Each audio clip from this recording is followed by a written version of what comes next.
Have you ever received a message from someone who was already gone? This is a story about a lighthouse, a mystery, and a letter that changed everything.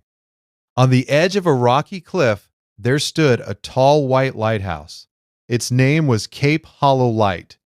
For over 40 years, one man kept that lighthouse running. His name was Edmund Gray.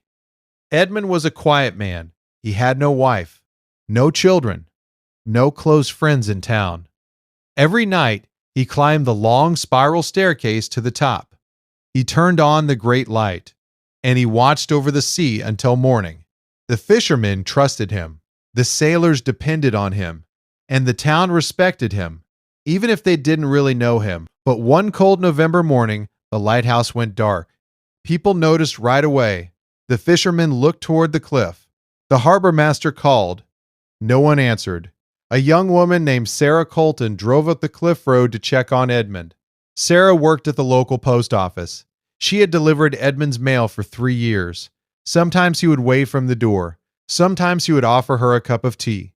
She was probably the closest thing he had to a friend. She knocked on the lighthouse door. No answer. She pushed the door open. It was unlocked. Inside, everything was clean and organized.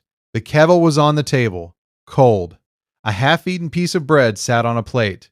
Sara called out his name. Silence. She climbed the staircase slowly, step by step. At the top, she found the light room empty. But on the small wooden desk near the window, there was something unexpected. A sealed envelope. On the front, in careful handwriting, it said, "For whoever finds this, please read it carefully." Sara's heart beat faster. She picked up the envelope. Her hands were shaking slightly. She sat down in Edmund's old chair.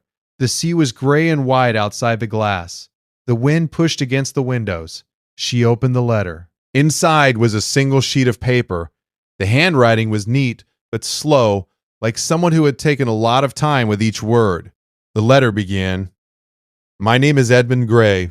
I have been the keeper of this lighthouse for 43 years. If you are reading this, that I am no longer here, I want you to know a few things before this light finds a new keeper, or before it goes dark forever." Sara kept reading. "When I was 26 years old, I made a terrible mistake. I was careless one night. I fell asleep at my post. The light went out for nearly 2 hours. During those 2 hours, a small fishing boat hit the rocks below. 2 men were on that boat. One of them survived. One did not. The man who survived never knew why the light went dark that night. The town called it a mechanical failure. I let them believe that. I was too afraid to tell the truth. I have carried that secret for 43 years. Every night when I climbed these stairs, I thought about it. Every time I lit this lamp, I told myself, never again will I be careless. Never again will I let someone down." Sara stopped reading for a moment. She looked out at the sea below. She could see the sharp black rocks near the water's edge. She continued, "The man who died was named Robert Finch. He was 31 years old. He had a daughter named Alice. She would be in her 50s now. I do not know where she lives. I do not know if she ever found peace.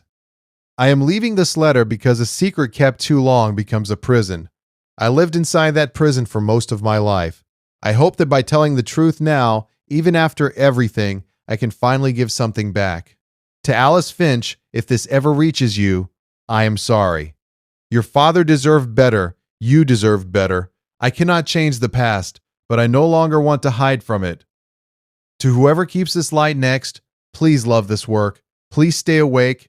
The sea does not forgive mistakes, but the sea is also beautiful. Do not forget that. And to anyone who has made a mistake they are ashamed of, do not wait 43 years to face it.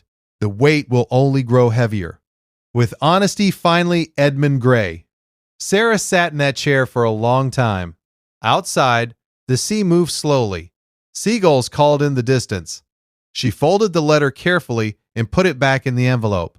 Edmund's body was found later that afternoon. He had passed away peacefully in a small room at the back of the lighthouse. The doctor said it was his heart. He was 71 years old. Sara kept thinking about Alice Finch. She used her job at the post office to search records. It took her 2 weeks, but she found her. Alice Finch was 54 years old. She lived in a small town about 60 miles away. She had spent her whole life wondering what really happened to her father. Sara drove to meet her. She knocked on a blue door on a quiet street. A woman with gray-streaked hair answered. Sara said, "My name is Sara Colton. I have something for you. It's a letter. It's from the man who kept the Cape Hollow Lighthouse." Alice looked confused. Then something moved across her face, something between pain and curiosity. She opened the door wider and said, "Please come in." We don't always get the chance to fix our mistakes. Sometimes, the only thing left to do is tell the truth. Edmund Gray spent 43 years keeping a light burning for others, while carrying a darkness inside himself. In the end, he did the only thing he could. He was honest. And sometimes, honesty, even when it comes late, is enough to light the way.